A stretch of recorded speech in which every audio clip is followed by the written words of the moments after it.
دعا زہرا کو ظہیر سے الگ کرنے پر دعا زہرا کا ایسا بیان سامنے آ گیا ہے کہ اس کے والدین بھی تنگ رہ گئے۔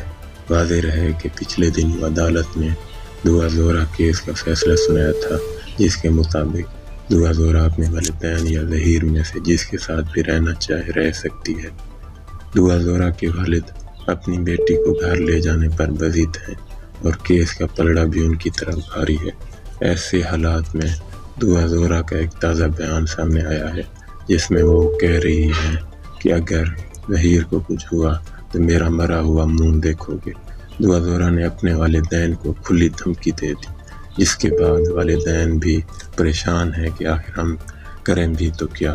بیٹی ایک ایسے شخص کے پاس ہے جو کم سن ہے اور ابھی خود کو بھی نہیں پال سکتا، اور لڑکے کی وجہ سے بیٹی خود کو نقصان پہنچانے کی دھمکی بھی دے رہی ہے، جس کی وجہ سے اس کے والدین بہت پریشان ہیں۔